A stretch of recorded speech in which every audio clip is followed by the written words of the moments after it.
Bismillahirrahmanirrahim. Assalamualaikum warahmatullahi wabarakatuh.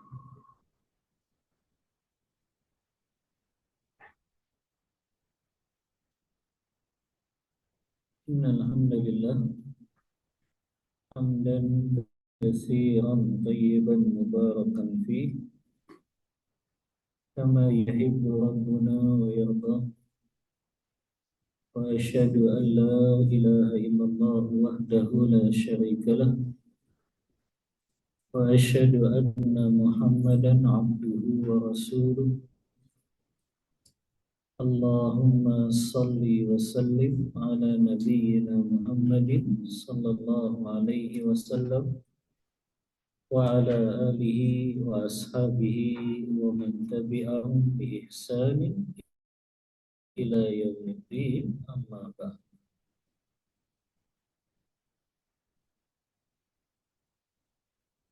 Akhwati fillah rahimani wa rahimakumullah, para ummahat, para akhwat, para wanita muslimah, baik yang hadir secara langsung di Masjid Ar-Rahman, Perumahan Taman Sentosa Cikarang, atau yang menyaksikan melalui Zoom. Semoga Allah senantiasa melimpahkan rahmat dan hidayah taufik untuk kita semuanya. Alhamdulillah, di siang hari ini dengan izin dan pertolongan dari Allah, kita bisa melanjutkan kembali pembahasan kita. Masih membahas kitab Panduan Amal Sehari Semalam yang ditulis oleh Ustadz kita, yaitu Ustadz Abu Ihsan Al-Athari dan juga Ummu Ihsan hafizahumullah jami'an. Dan kita sampai pada bab yang ke-36 yang beliau beri judul Tidur ala Nabi Sallallahu Alaihi Wasallam. Maksudnya di sini sunnah-sunnah ketika kita melakukan aktivitas sebelum kita tidur atau setelah kita bangun dari tidur kita. Beliau sebutkan ada 26 poin dari adab-adab yang harus kita lakukan, bukan yang harus ya, yang dianjurkan untuk kita lakukan sebelum kita menjalani tidur atau setelah bangun tidur. Yang pertama, beliau berikan muqaddimah terlebih dahulu. Kata beliau, bagian terbesar dari umur manusia itu dihabiskan dengan melakukan aktivitas tidur, terhitung sejak lahir ke dunia sampai kembali ke hadirat ilahi sang pencipta atau ketika dia meninggal dunia. Orang yang berakal tentu berusaha mendapatkan faidah, maksudnya pahala, ketika dia melakukan rutinitas tidur ini untuk menjadi pemberat timbangannya di yaumul mizan nanti. Karena pada hari kiamat banyak yang menyesal para umat. Mereka melewati hari-harinya dengan sia-sia tanpa pahala. Makanya ummahat harus tahu, yang namanya perbuatan mubah itu hukumnya boleh tapi tidak berpahala dan tidak dosa. Ya ummahat ya. Jadi kalau sesuatu dihukumi mubah artinya apa? Tidak pahala, tidak dosa. Sayang nggak pahala? Ya sayang. Makanya kenapa orang yang zuhud dan warah itu mereka tidak berlebih-lebihan dalam melakukan yang mubah. Jadi dipersempit perkara mubahnya. Karena mubah itu tadi dilakukan nggak dapat pahala, tidak dilakukan juga tidak dosa. Maka yang seperti ini tidak kita perbanyak, ya, karena nanti akan jadi penyesalan kalau banyak hal mubah yang dia lakukan karena tadi mubah itu tidak dapat pahala. Maka penting bagi kita untuk menjadikan waktu sebelum kita tidur itu bernilai pahala, atau waktu menjelang kita akan tidur itu penuh dengan pahala-pahala sebagaimana yang dicontohkan oleh Rasulullah dan juga para sahabat.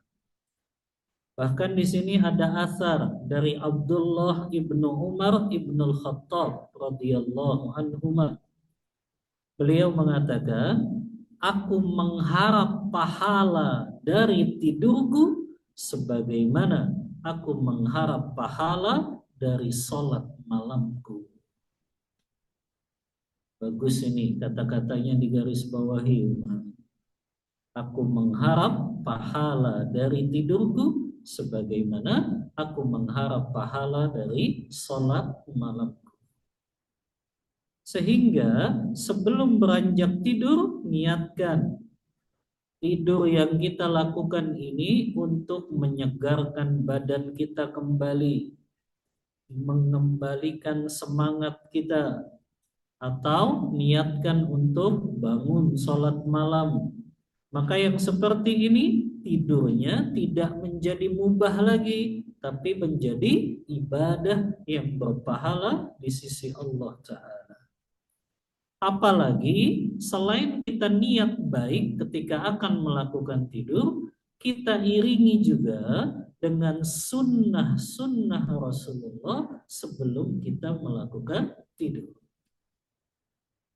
Beliau sebutkan bagaimana Rasulullah SAW ketika beliau akan tidur, dan sunnah ini yang kita akan pelajari supaya sebelum kita tidur kita memperbanyak pahala-pahala yang akan menjadi pemberat timbangan kita di yaumul mizan nanti. Yang pertama,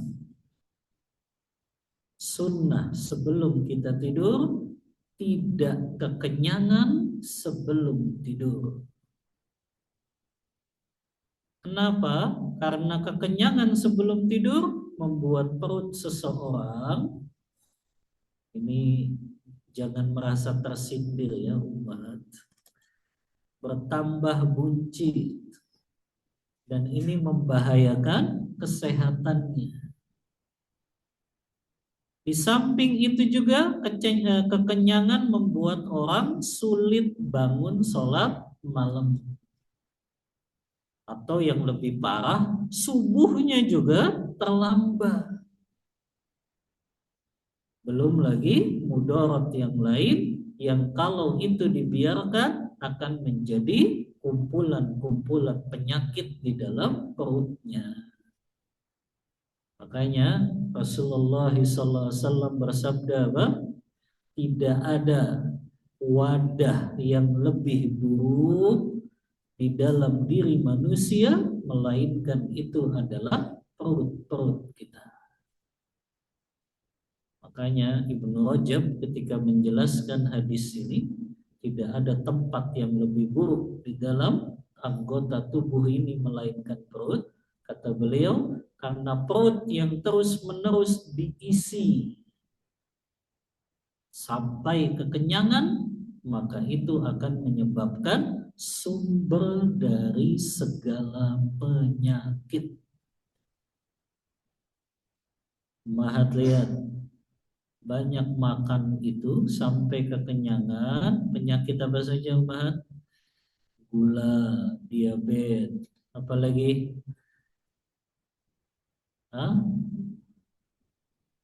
obesitas, terus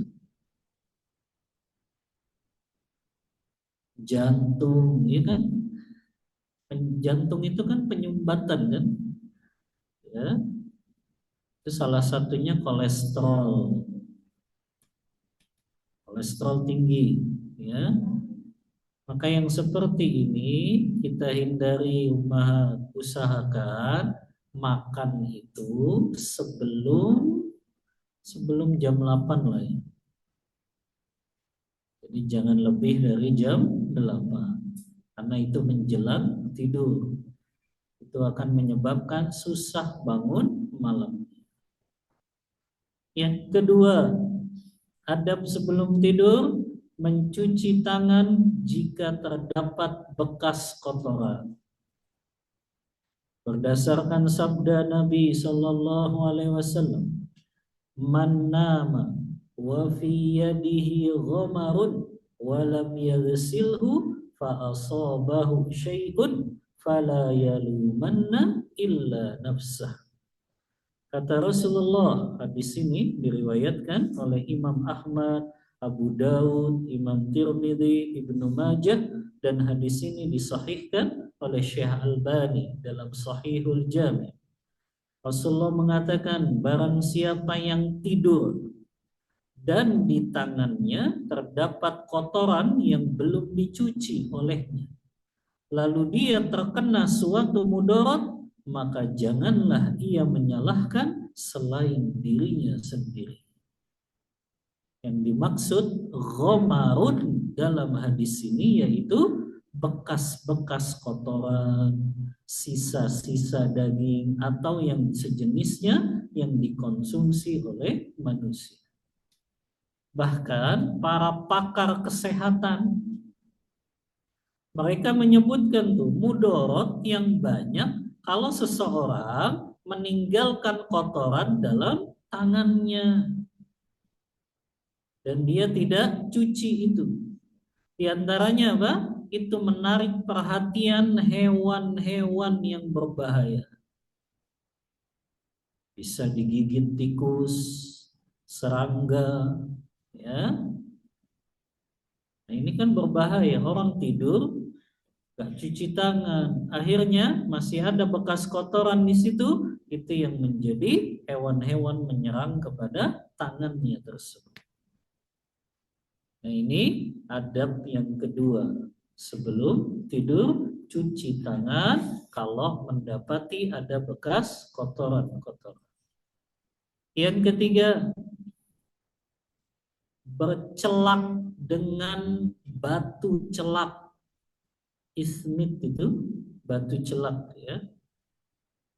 Berdasarkan hadis Rasulullah SAW bersabda, hadis ini diriwayatkan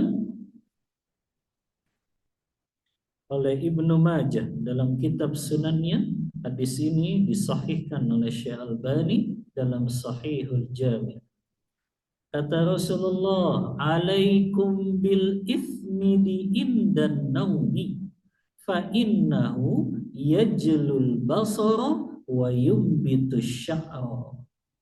Kata Rasulullah, gunakanlah ismid tadi ya, celak sebelum tidur sebab ia bisa mencerahkan pandangan dan menumbuhkan bulu.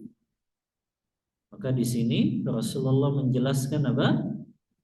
Salah satu faidah dari memakai celak. Apa itu? Mencerahkan pandangan, maksudnya menjaga kesehatan mata. Awas umahat, jangan disalah pahami. Jangan malah keluar pakai celak. Ini kapan dipakainya? Ketika mau tidur. Kan orang sekarang gitu ya.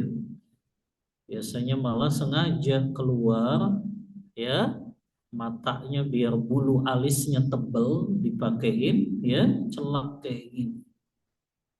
Maka yang seperti ini justru tidak dianjurkan. Bahkan itu bisa masuk dalam kategori tabarruj, berdandan dengan dandanan jahiliyah. Yang keempat, sunnah adab muslim atau muslimah sebelum dia melakukan aktivitas tidur, yaitu berwudu. Dalilnya hadis Rasulullah SAW yang diriwayatkan oleh Imam Bukhari dan Muslim dalam kitab sahih keduanya. Rasulullah SAW bersabda, "Idza ataita madja'aka fatawadda wudu'aka lis-shalah, thumma taji' ala shiqqikal ayman." Kata Rasulullah, jika engkau hendak mendatangi pembaringanmu, maka berwudulah seperti engkau akan mengerjakan sholat. Lalu berbaringlah pada sisi tubuhmu yang sebelah kanan. Maka wudu itu dianjurkan sebelum tidur. Apa manfaatnya, Umar? Manfaat dari berwudu sebelum tidur. Umar tambahkan, yang pertama, kenapa kita dianjurkan berwudu sebelum tidur? Manfaat yang pertama, ini dijelaskan oleh Syekh Salim Al-Hilali ketika mensyarah kitab Riyadhus Shalihin. Manfaat yang pertama, kalau ternyata orang itu berwudu sebelum tidur dan ketika tidur dia tidak bangun lagi, maka berarti dia wafat dalam keadaan suci. Ya kan? Kalau dia tidur ya nggak bangun lagi. Karena sebelum tidur dia sudah berwudu. Berarti dia wafat dalam keadaan apa? Berwudu, suci. Itu mulia sekali. Ya, orang yang dia diwafatkan dalam keadaan dirinya apa? Suci. Ya, karena wudu itu kan dia mengangkat hadas-hadas kecil. Berarti orang itu ya sudah tidak ada hadas kecilnya saat dia berwudu sebelum melakukan tidur. Itu manfaat yang pertama. Manfaat yang kedua, berwudu sebelum tidur itu manfaatnya setelah kita mensucikan badan kita dari hadas kecil, maka wudu sebelum tidur memudahkan kita membersihkan hati dan jiwa kita. Memudahkan apa, Mahat? Hati dan jiwa ini juga ikut dibersihkan. Karena orang kalau sudah wudu tuh biasanya bawaannya apa, Mahat? Tenang, hatinya jadi lapang. Gitu kan, kalau orang wudu kan berguguran tuh dosa-dosanya. Maka hatinya tuh lebih lembut. Ya, kalau dia tidur sebelum tidur dia wudu, setelah wudu dia akan tersentuh tuh hati dan jiwa. Dia muhasabah, mungkin dia pikir dosa apa yang saya lakukan, ya, masih nyimpan kebencian nggak sama saudari muslimah saya. Bahkan dia mungkin memaafkan kesalahan tetangga, sahabatnya. Orang kalau wudhu kan lebih ya mudah hatinya untuk melakukan perkara-perkara yang itu merupakan dianjurkan oleh Allah dan Rasul. Jadi setelah dia bersihkan badannya dengan wudhu, itu akan lebih mudah untuk membersihkan hati dan jiwa. Yang ketiga,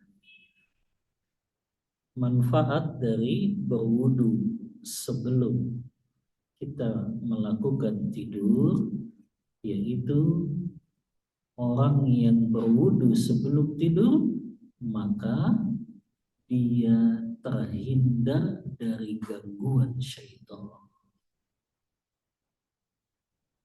Bahkan dalam hadis riwayat Ibnu Hibban itu dalam kitab sahihnya kan, siapa yang berwudu ya sebelum tidur maka malaikat akan menjaganya sampai dia bangun dari tidur.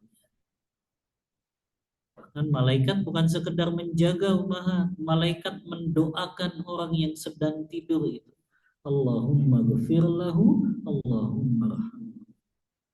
Ya Allah, ampuni dosa fulan, berikan rahmat kepada si fulan.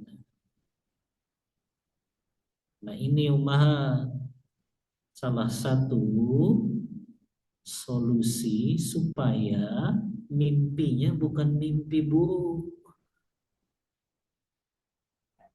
Mimpi buruk tuh dikejar apa, Pak? Dikejar singa. Ya. Supaya kita dijaga ketika tidur, mimpinya juga mimpi yang baik, yang indah gitu ya. Maka salah satunya wudhu sebelum tidur. Allah jaga itu dari gangguan syaitan ketika kita tidur.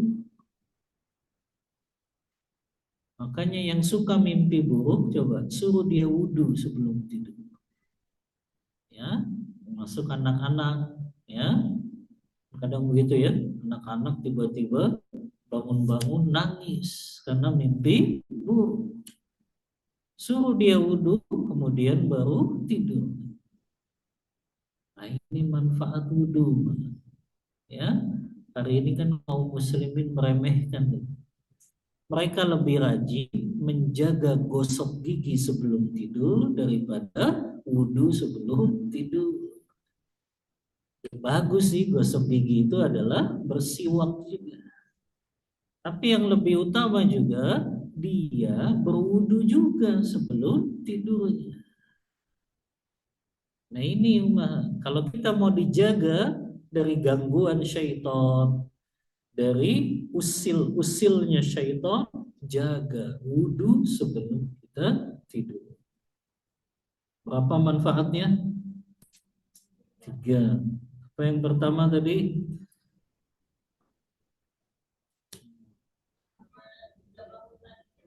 Maka dia wafat dalam keadaan suci. Yang kedua, lebih mudah membersihkan hati dan jiwa. Yang ketiga, melindungi dari gangguan syaitan, karena orang yang wudhu sebelum tidur dia dijaga oleh malaikat Allah. Yang jadi pertanyaan, biar ummahat nggak tidur harus sering ditanya, wudhu ini apakah dianjurkan juga bagi wanita yang tidurnya dalam keadaan haid? Nah, kalau dia dalam keadaan haid, wudhu ini dianjurkan nggak? Hah? Dianjurkan. Emang apa fungsinya wudhu, Mat?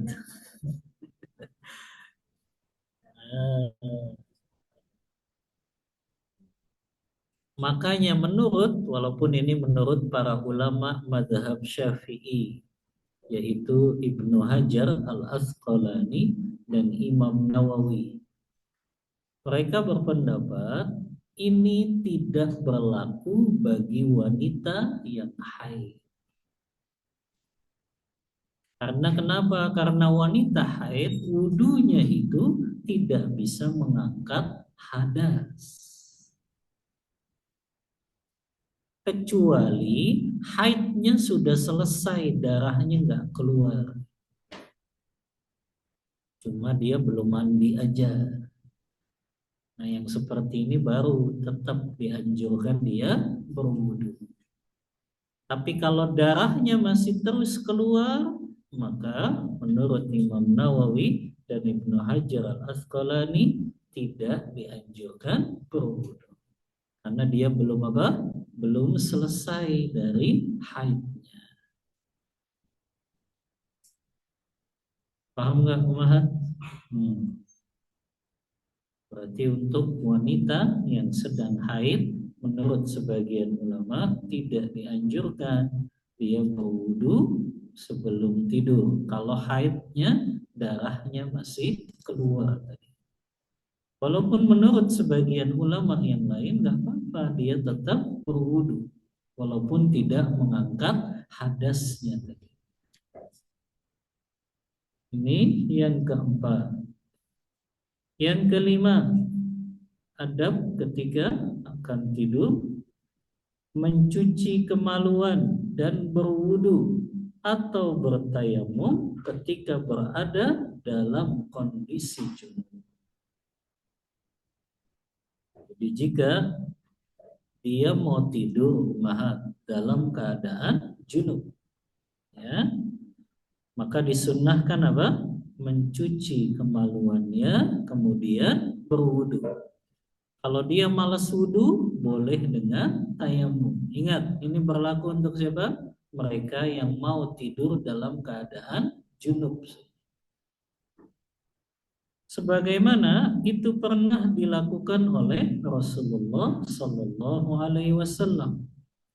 Sebagaimana yang dicatat dalam hadis riwayat Bukhari dan Muslim dalam kitab sahih keduanya, di mana Rasulullah SAW mencuci kemaluan beliau dan juga berwudu seperti wudu hendak akan sholat ketika beliau akan tidur dalam keadaan junub.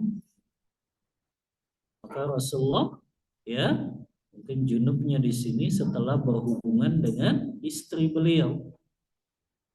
Beliau mau tidur, tapi nggak langsung. Beliau cuci dulu kemaluannya, kemudian beliau berwudu.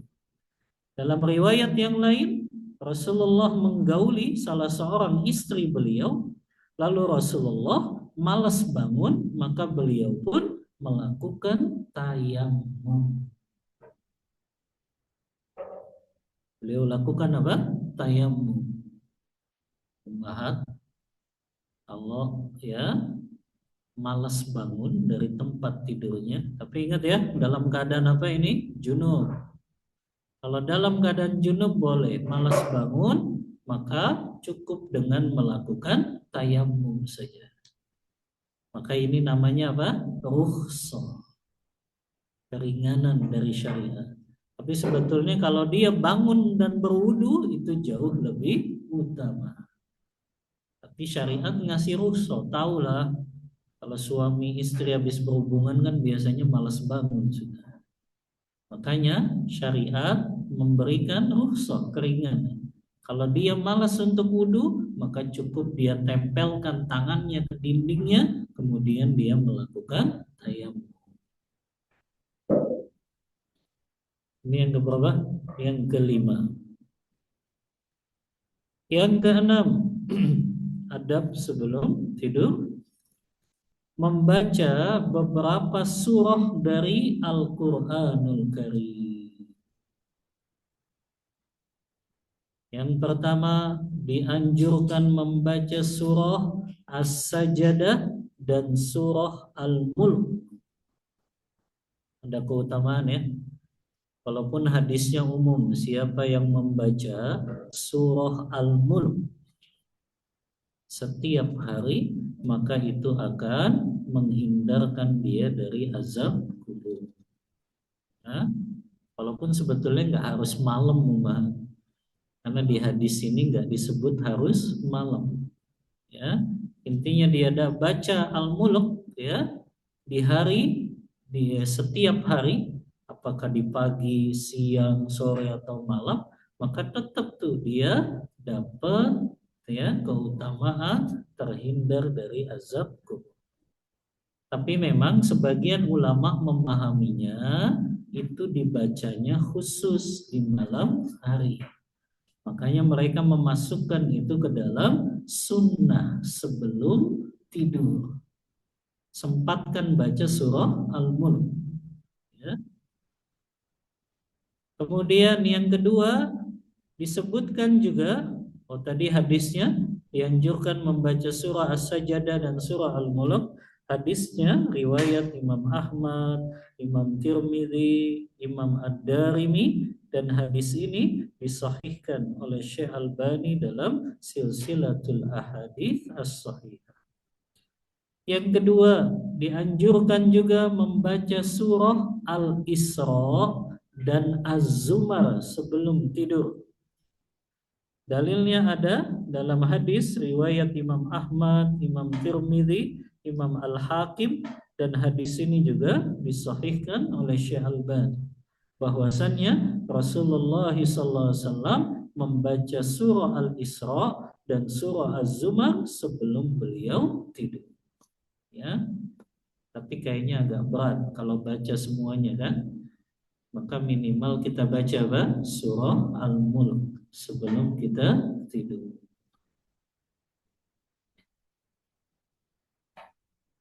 Tapi memang membaca Al-Quran yang paling afdol itu kapan Umar? Di malam hari. Makanya Allah sebut dalam surah Al-Muzammil, Inna nasyi'atal laili hiya asyaddu wat'a wa aqwamu qila. Bacaan Al-Quran di malam hari kan lebih menyentuh jiwa.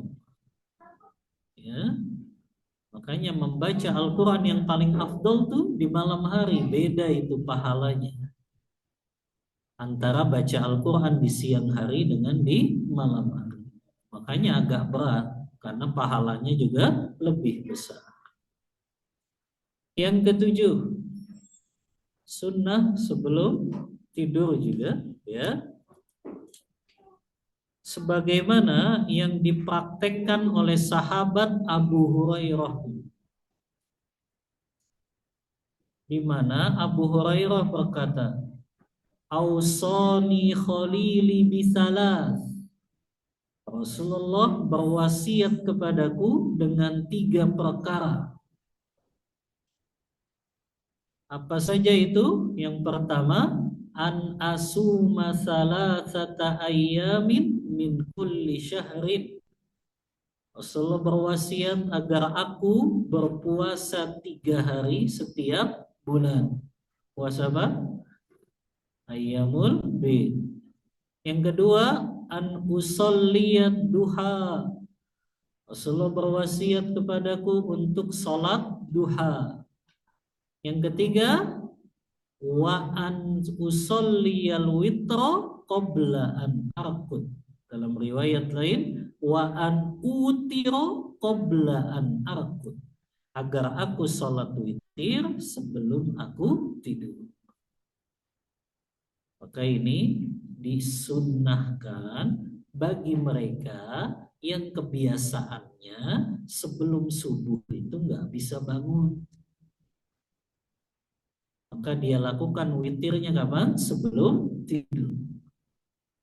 Begitu juga sabda Rasulullah SAW yang diriwayatkan oleh Imam Ahmad dalam kitab Musnadnya.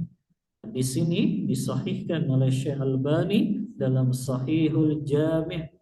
Kata Rasulullah, alladzi la yanamu hatta yutira hazimun. Orang yang tidak tidur sebelum mengerjakan sholat witir itu adalah orang yang memiliki tekad yang kuat. Maknanya di sini, kalau dia yakin dia bisa bangun sebelum subuh, maka lebih utama dia witirnya setelah dia bangun dari tidurnya sebelum subuh. Tapi kan ada orang yang dia nggak yakin bisa bangun, maka lebih baik dia witirnya sebelum tidur.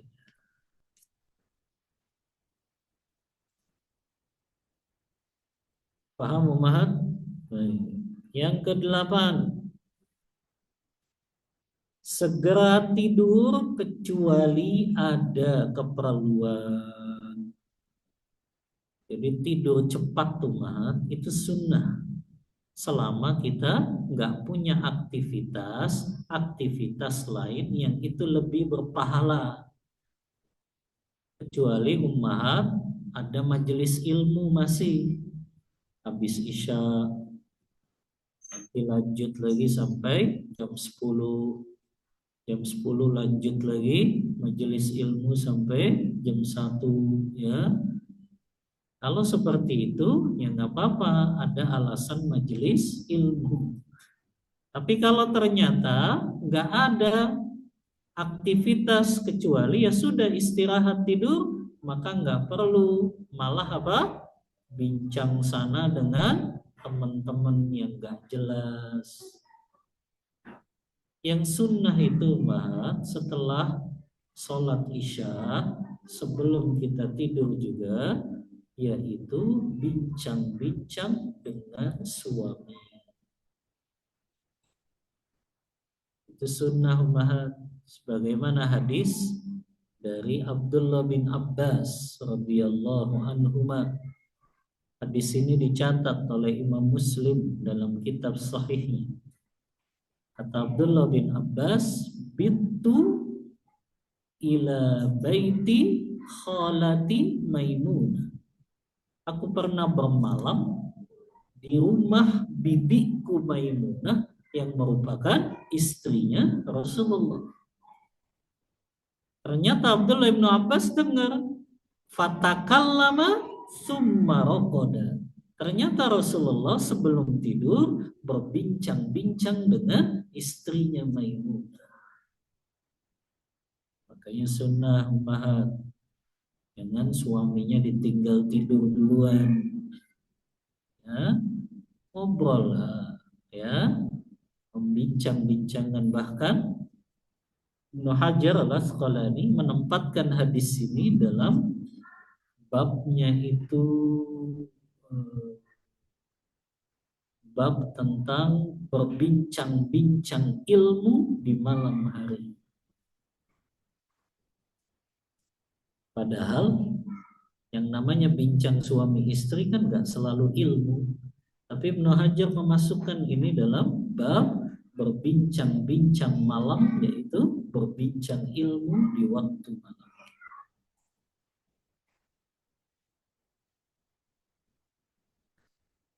Apa dalilnya? Bahwasannya segera tidur kecuali ada keperluan itu sunnah, ya. Di antaranya hadis Bukhari Muslim membahas, ya. Sahabat Abu Hurairah berkata, anna Nabiya sallallahu alaihi wasallam kariha an yanama qabla al-isya wal haditha ba'daha. Kata sahabat Abu Hurairah, Rasulullah membenci orang yang tidur sebelum isya dan ngobrol, kecuali tadi ngobrol dengan suami, yang tidak bermanfaat setelah sholat isya. Jadi hangout habis isya itu makruh. Tahu hangout kan umat? Hang itu gelantungan, out itu di luar. Makanya jangan suka hangout umat. Hangout itu artinya gelantungan di luar. Orang bangga ya ngomong, mau kemana? Hangout. Nggak tahu dia hangout itu gelantungan di luar. Ya. Maka jangan sampai habis isya bincang-bincang nggak jelas. Kalau ada keperluan yang di situ ada faedahnya, boleh majelis ilmu habis isya, atau ada rapat yang berkaitan dengan kemaslahatan kaum muslimin, atau ada kegiatan yang di situ ada kemaslahatan kaum muslimin. Tapi selama itu nggak bermanfaat, nggak berpahala, maka hukumnya menjadi makruh berbincang-bincang setelah sholat isya. Makanya yang lebih utama sudah tidur setelah sholat isya. Itu akan memudahkan kita bangun untuk qiyamul lail, sholat malam.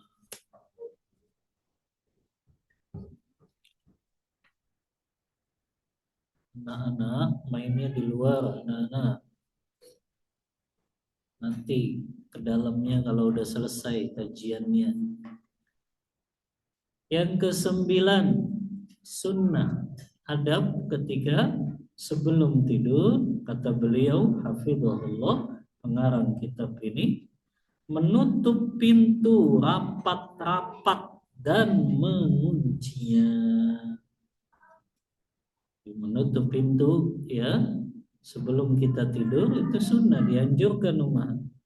Supaya apa? Supaya orang-orang jahat atau hewan-hewan yang berbahaya mereka tidak memudaratkan penghuni rumah tersebut. Nah, kalau pintu itu nggak dikunci, ya mudah maling, perampok, ya mereka masuk, ya mengambil harta kita. Maka dianjurkan mengunci pintu rapat-rapat, ya sebelum kita tidur. Yang ke-10, menutup bejana dan tempat air sebisa mungkin. Jadi tidak ada yang terbuka, umat. Ya, semua tempat air itu tertutup, baik yang ada di dirigen, yang ada di panci, semuanya dalam keadaan tertutup. Ya, karena ada hadis yang Rasulullah SAW bersabda. Hadis ini diriwayatkan oleh Imam Muslim dalam kitab Sahihnya. Kata Rasulullah, "Ghattul ina'a wa auqus siqa, fa inna fis sanati lailatan yanzilu fiha waba'un la yamurru bi ina'in laisa alaihi ghita'un aw siqa'in wa laisa alaihi wika'un illa nazala fihi min dalikal waba." Kata Rasulullah, tutuplah bejana-bejana kalian dan ikatlah kendi-kendi kalian, karena pada satu tahun ada satu malam di mana wabah akan turun pada malam itu, dan tidaklah wabah itu lewat pada satu bejana yang wabah itu akan masuk ke dalam bejana yang tidak tertutup. Jadi ingat, Rasulullah mengabarkan ada satu malam yang di situ akan turun wabah. Yang wabah itu akan masuk ke dalam tempat-tempat air yang tempat itu tidak tertutup. Ya. Dalam riwayat yang lain, riwayat yang sama dari hadis riwayat Muslim juga dalam kitab Sahih, Rasulullah bersabda, "Ghattul ina'a wa auqus siqa'a wa aghliqul baba wa adfirus siraja fa inna syaitana la yahullu siqa'an wa la yaftahu baban wa la yakshifu ina'an fa in lam yajid ahadukum illa an ya'rudu ala ina'ihi udan wa yadhkura asmallahi falyaf'al fa innal uwaisiqaha tudrimu ala ahlil baiti baina." Kata Rasulullah, tutuplah bejana-bejana kalian, tempat kalian meletakkan air-air kalian. Ikatlah kendi-kendi kalian, kuncilah pintu-pintu rumah kalian, dan matikanlah lentera-lentera kalian, lampu-lampu kalian kalau mau tidur. Karena syaitan tidak dapat membuka ikatan, tidak dapat membuka pintu, dan tidak dapat menyingkap bejana jika salah seorang di antara kamu tidak menemukannya kecuali meletakkannya setangkai kayu di atas bejananya, lalu dia menyebut nama Allah, maka hendaklah dia lakukan. Sesungguhnya tikus itu bisa membakar penghuni rumah sekaligus. Jadi yang dimaksud al-fuwaisiqah adalah tikus dan binatang-binatang lainnya yang mereka suka mendatangkan mudarat. Ya. Yang ke 11, adab sebelum tidur. Yang ke-11, mematikan lampu dan memadamkan sumber api. Ini termasuk perkara yang diperintahkan oleh Nabi Shallallahu Alaihi Wasallam. Perintah ini berlaku untuk semua sumber api. Berarti pastikan gasnya sudah mati, kompornya sudah mati, ya. Maka ini bisa membahayakan kalau dia tinggal tidur, ya. Karena kenapa? Karena tikus dan binatang lain itu bisa menyentuh sumber api itu dan membakar penghuni rumah dengan api itu. Bahkan Rasulullah bersabda, "Idza nimtum fa'atfi'u surujakum fa inna syaitana yadullu mithla hadhihi ala hadha fatahriqakum." Kata Rasulullah, jika kalian tidur, maka padamkanlah lampu-lampu kalian. Karena syaitan menunjukkan hewan seperti ini, yaitu tikus, untuk menyentuh lampu atau juga sumber-sumber api. Kemudian akan membakar kalian. Dalam riwayat lain, padamkan lampu sebelum tidur karena tikus dapat menarik sumbu api lalu mereka membakar pemilik rumah. Ini kalau dulu bukan lampu ya, lentera kan. Kalau istilah kita dulu apa? Patromak. Patromak masih pakai api kan ya?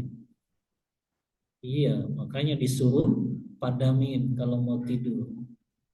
Ya. Jadi ini bukan lampu kayak kita sekarang.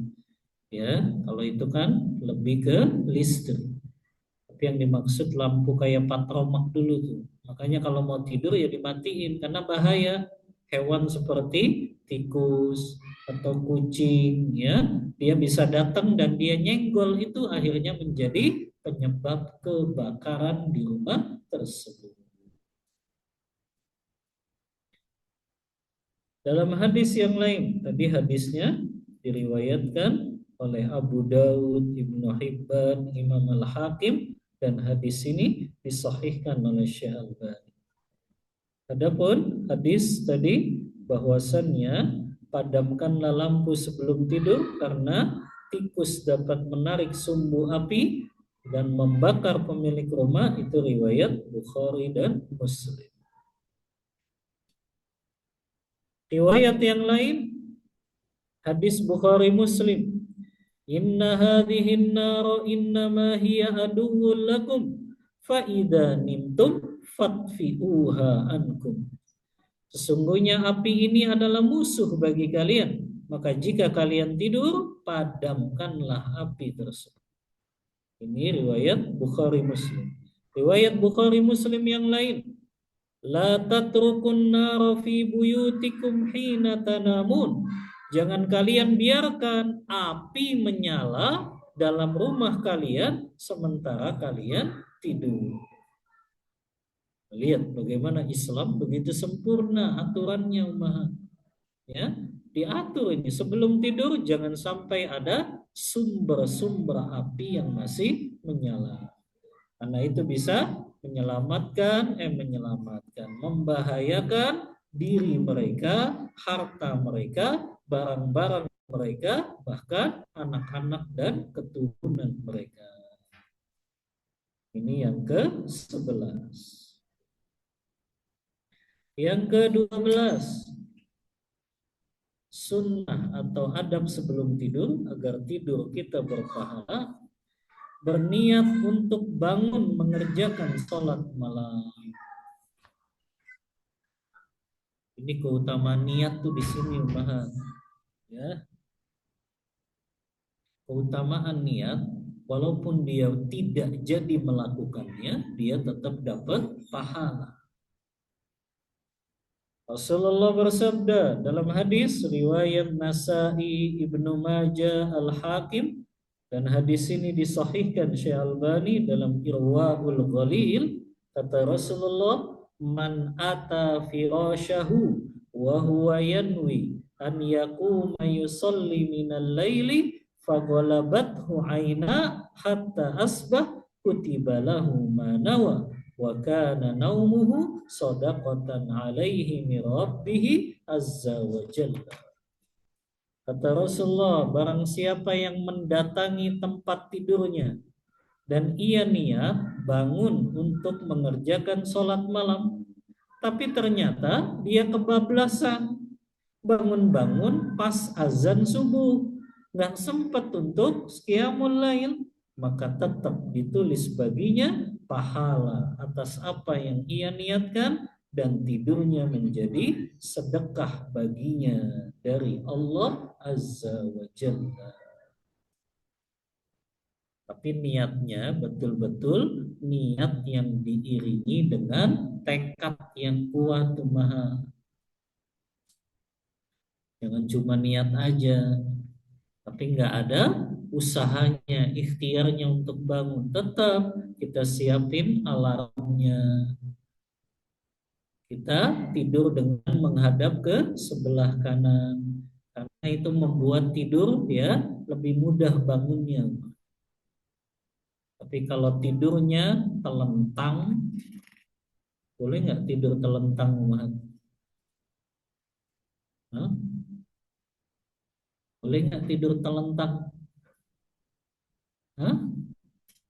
Boleh. Hah? Kalau tidur telentang boleh nggak? Hah? Tidur telentang boleh nggak, Umar? Ya nggak boleh lah. Masa tidur sambil telentang? Ya haram. Yang boleh itu tidur telentang.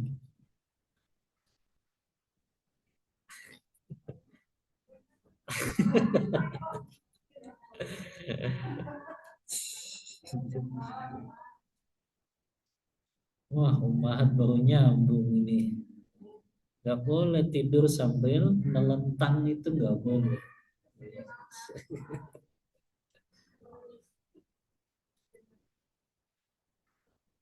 Jadi terlentang, nah itu baru mubah ya. Tapi kalau melentang ya nggak boleh. Ya.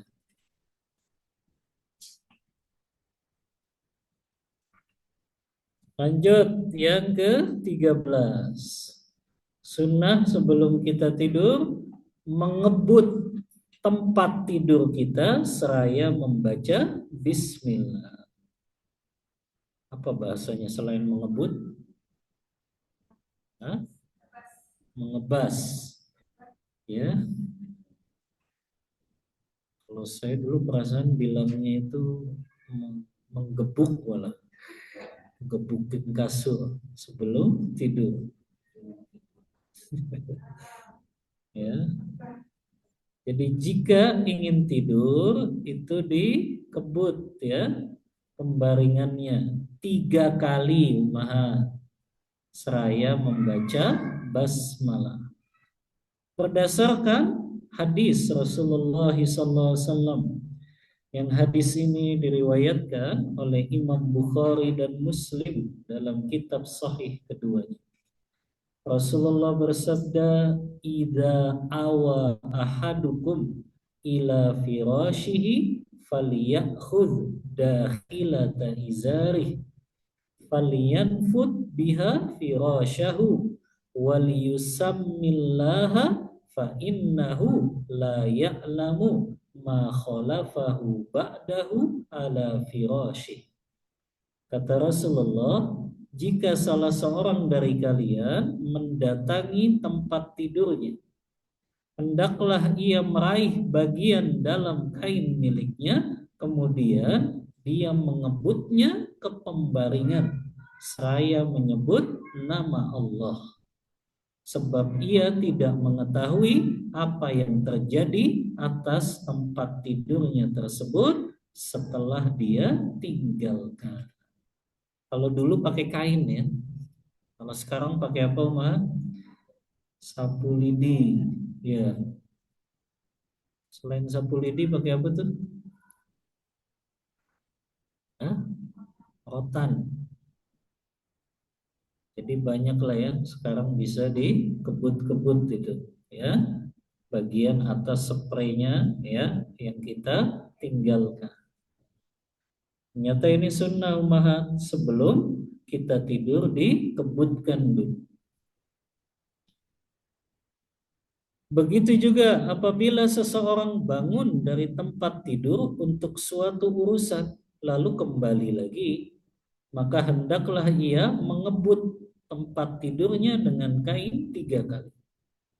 Sungguh syaitan mungkin saja menggantikan kita di atas tempat tidur yang tidak dibacakan bismillah. Di samping mungkin datang serangga.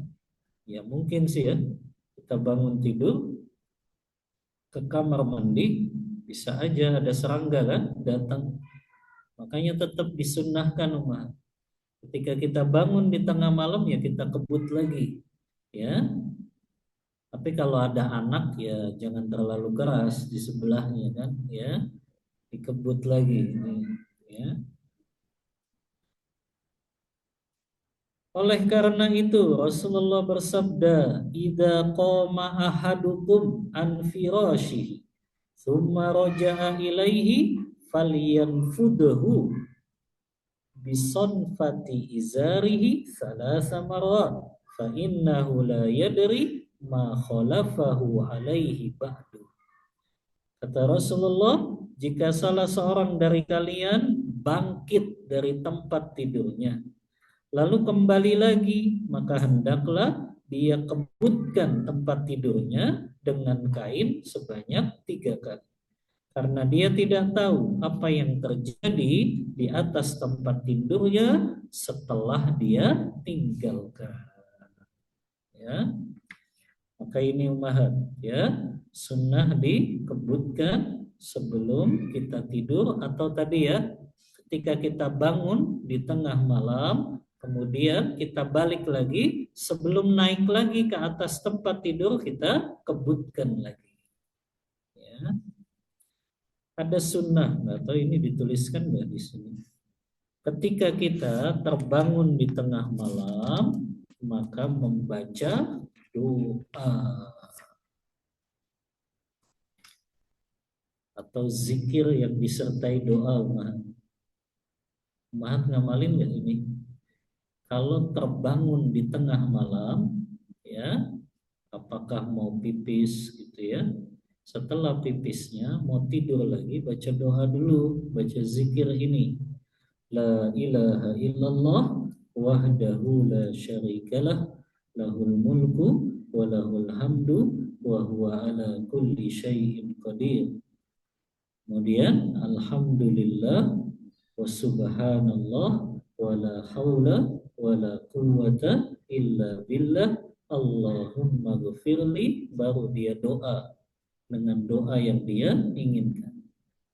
Kata Rasulullah, man ta'ara minal lail, siapa yang terbangun di tengah malam dari tidurnya, kemudian dia baca zikir tadi itu, la ilaha illallah wahdahu la syarikalah lahul mulku wa lahul hamdu wa huwa ala kulli syai'in qadir, alhamdulillah wa subhanallah, terus wala ilaha illallah wallahu akbar wala haula wala quwwata illa billah. Dia baca Allahumma ghafirli, baru dia doa. Kata Rasulullah, kecuali pasti Allah kabulkan doanya. Mustajab ini umat ya, tapi jarang yang melakukannya. Makanya luar biasa ya, orang itu zikir kepada Allah di tengah manusia lalai. Di antaranya baca zikir dan doa ini Rasulullah pastikan kecuali pasti Allah kabulkan doanya. Ya. Ini diantara sunnah kalau terbangun dari tidur di tengah malam. Selain tadi ya, sebelum balik lagi ke atas tempat tidurnya, dikebukkan dulu 3 kali sambil baca basmalah. Ini saya sudah dikasih pertanyaan, emang udah mau asar rumah?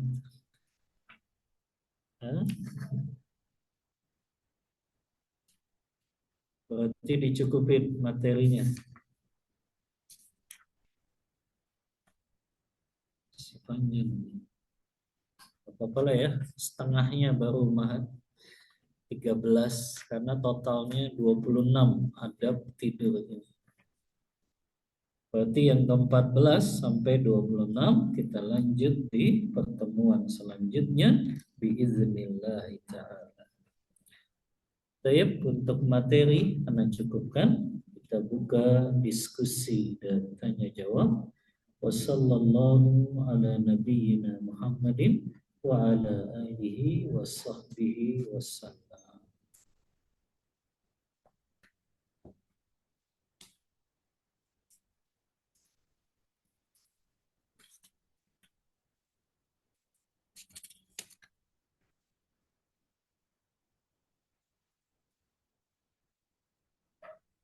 Bismillah. Semoga Ustadz, keluarga, dan umat Islam selalu dalam lindungan Allah. Amin wa iyyakum. Apa istilah sunnatullah, Ustadz? Apakah perkara apa ini?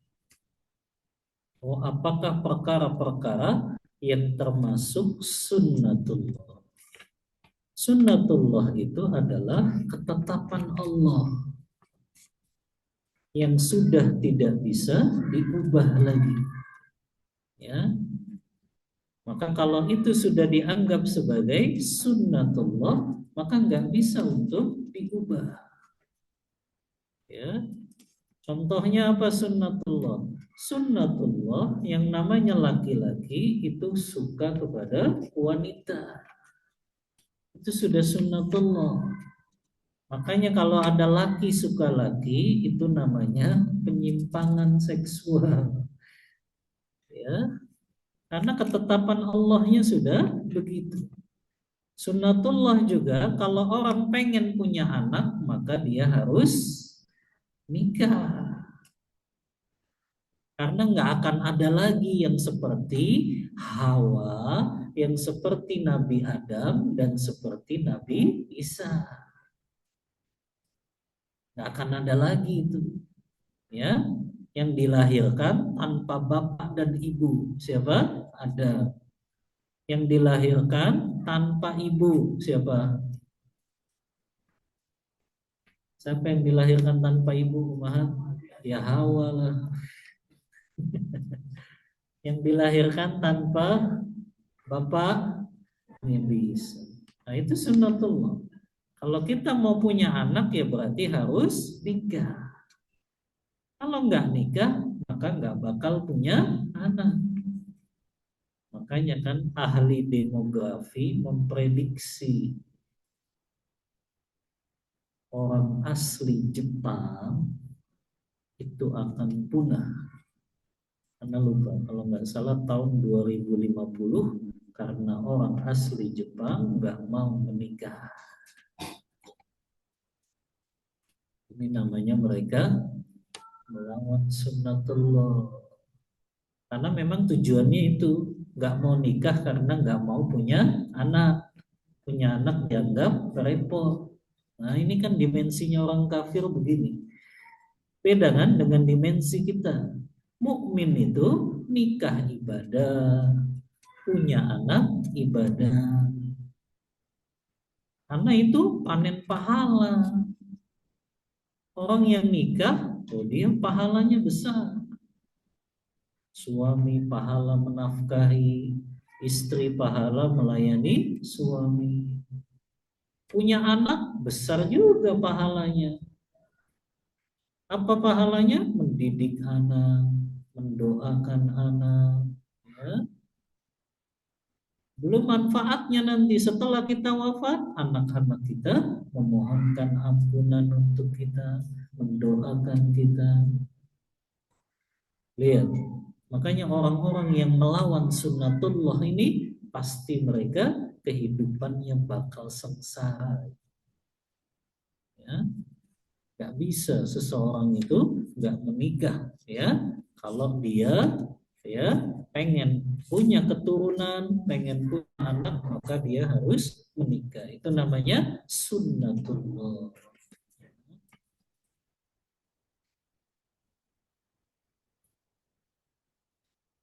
Izin bertanya, jika sudah wudhu dan bersiap untuk tidur, sudah baca doa, qadarullah, wudhunya batal, keluar angin.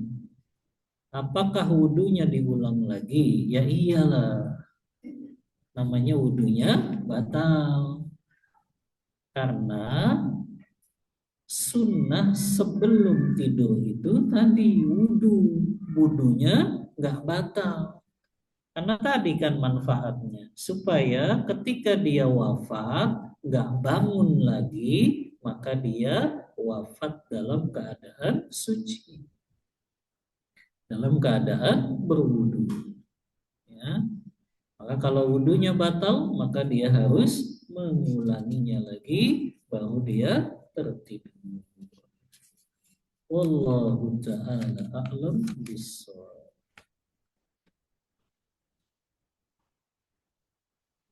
Izin bertanya Ustaz, jika akan tidur berwudu, namun sebelum tidur kentut, apakah berwudu lagi? Ya tadi udah dijawab. Kemudian jika ada satu bejana yang isi makanan lupa ditutup pada malam sebelum tidur, apakah pagi hari,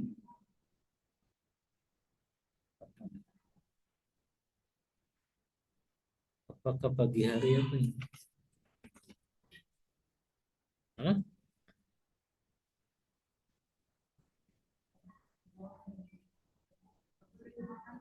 Lebih baik, oh lebih baik. Lebih baik makanan tersebut dibuang. Tergantung mahal, ya. Kalau memang kita yakin makanan itu tidak disentuh oleh binatang apapun, ya nggak apa-apa, tetap kita makan. Tapi kalau ternyata ada bekas-bekas makanan, ya ada bekas makanan, ada bekas hewan, kan biasanya kalau digigit hewan ada bekasnya ya, digigit tikus gitu ya, cicak, kecoa. Maka kalau ternyata kita yakin, oh kayaknya ini udah dimakan, ya baru itu dibuang. Tapi selama makanan itu tidak basi dan kita juga yakin itu nggak disentuh sama binatang, ya nggak apa-apa dimakan. Tapi kalau ternyata ya ragu, kayaknya nih udah disentuh binatang, maka lebih baik dibuang. Wallahu ta'ala a'lam bishawab. Bagaimana hukumnya menggabungkan sholat-sholat sunnah seperti sholat sunnah wudhu dengan duha, tahajud dengan qobliyah? Gimana tahajud dengan qobliyah maksudnya? Tahajud itu kan di sepertiga malam, Umar. Oh gitu.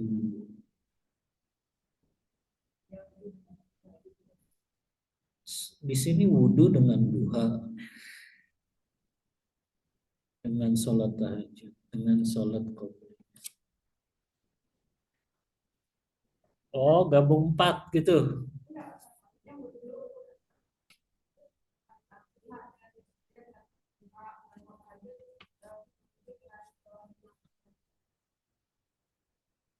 Iya, maksudnya digabungin apa ya? Oh, wudhunya ya. Oh iya. Ya hukumnya ya boleh lah. Bahkan ya menjadikan wudhu itu ya senantiasa terjaga, itu kan salah satu yang dianjurkan. Maka kalau dia sholat sunnah wudhunya ya, oh di sini kan menggabungkan sholat sunnah ya.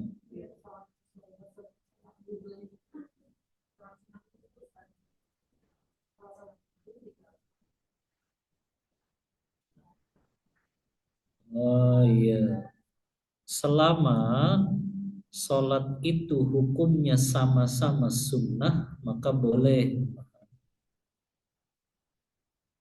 Makanya ummahat kalau masuk masjid nggak usah sholat tahiyatul masjid dulu, kemudian sholat sunnah 2 rakaat setelah wudhu, kemudian sholat sunnah duha.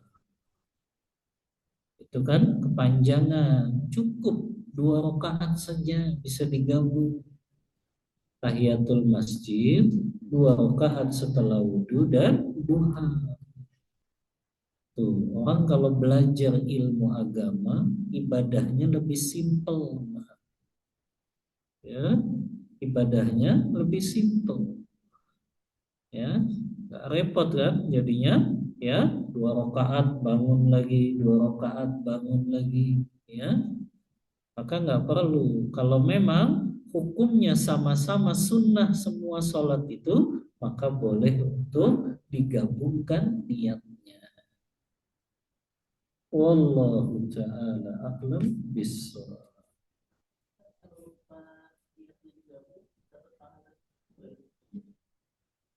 Berarti dia niatnya apa? Berarti dia nggak dapat pahala sholat sunnah yang lain. Harus diniatkan, ya, diniatkan dengan sholat sunnah yang lain untuk digabungkan. Inilah simpelnya, ya. Untuk niat itu nggak perlu dilafazkan, cukup hadir di dalam hati saja. Ustaz izin bertanya, bagaimana kalau kita ragu dalam sholat? Apakah tadi buang angin atau tidak? Dilanjutkan sholatnya atau wudhu lagi? Nah ini kan Rasulullah memang mengabarkan ada setan yang suka niupin duburnya manusia yang sholat supaya dia ragu. Namanya setan apa? Khamzah. Ya, makanya jangan kasih nama anak Khamzah. Ya, sebagian menyebutnya khinzib. Nah, ini setan tugasnya begini memang suka gangguin kalau orang sholat. Ya, maka Rasulullah sebut dalam hadis, "Idza asabaka syai'un fi batnik." Apabila kalian merasa ada sesuatu dalam perut kalian. Tadi itu ragu, ini buang angin atau enggak ya? Maka Rasulullah bilang apa? Jangan kalian batalkan sholat kalian sampai kalian yang pertama yasma'a sauta, kalian mendengar suara. Yang kedua au yajidarihan, atau kalian mencium bau. Maka selama salah satu dari ini tidak dirasakan oleh orang yang bertanya, maka nggak perlu dia batalkan sholat. Tapi kalau salah satu ini dia rasakan, apakah dia cium bau nggak sedap, atau mungkin dia mendengar suara keluar angin, baru dia batalkan sholatnya. Tapi salah satu ini tidak ada, maka nggak perlu batalin sholatnya. Wallahu ta'ala a'lam bissawab.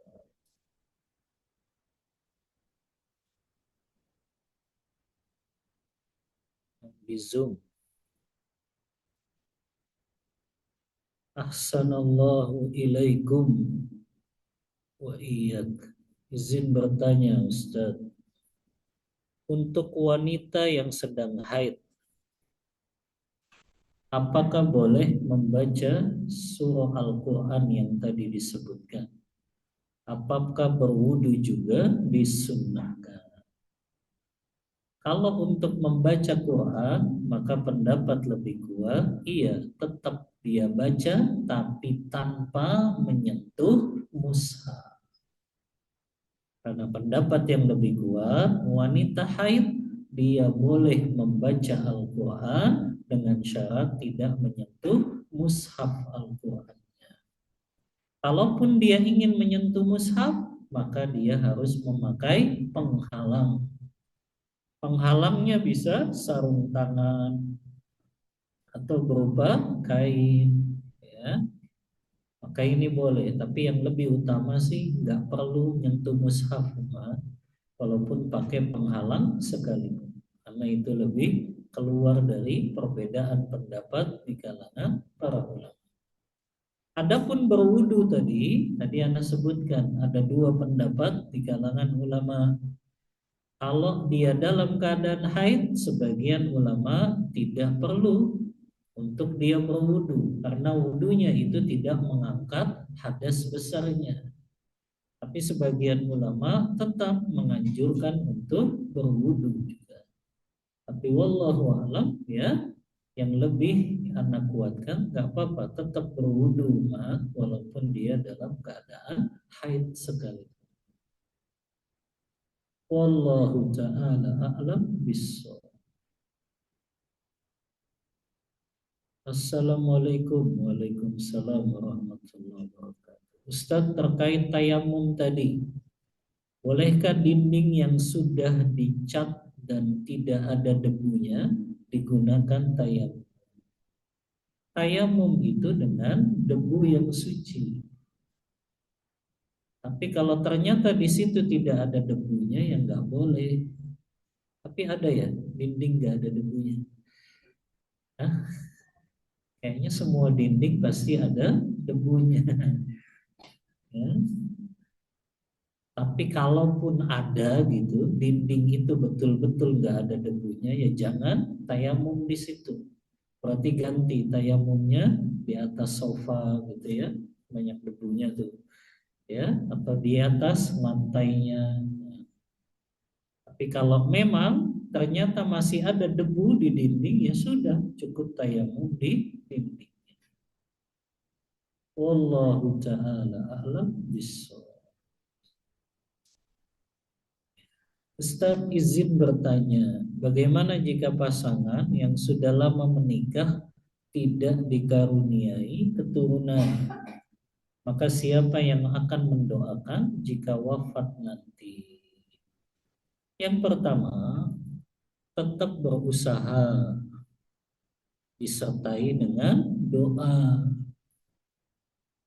Nabi Zakaria saja usianya 100 tahun, istrinya 90 tahun. Tetap tuh masih doa. Rabbi habli min ladunka waliya. Ya Allah, anugerahkan kepadaku anak dan keturunan yang saleh. Maka jangan putus asa. Diiringi dengan melakukan ikhtiar. Ikhtiar bisa dengan melakukan terapi-terapi atau minum air zam-zam.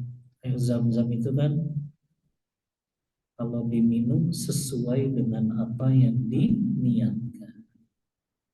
Ya, apalagi ikhtiarnya. Hah? Apa? Bayi tabung. Iya, bayi tabung boleh, tapi tetap ya sperma dan ovumnya dari pasangan suami istri yang sah itu. Ya. Karena kalau dari sperma yang lain ya haram hukumnya, nggak boleh. Ya.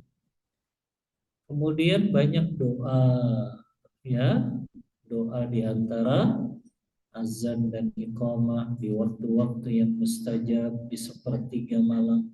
Gak ada yang mustahil, ya. Kalau kita yakin dengan doa-doa kita, gak ada yang mustahil. Ya, Anda aja kemarin belum dikaruniai, masih 3 ini perempuan. Doa terus supaya yang keempat dikasih yang lagi. Kemarin sih hasil USG-nya alhamdulillah laki kata dokter. Mudah-mudahan nggak meleset. Ya. Sabar, nggak ada yang mustahil.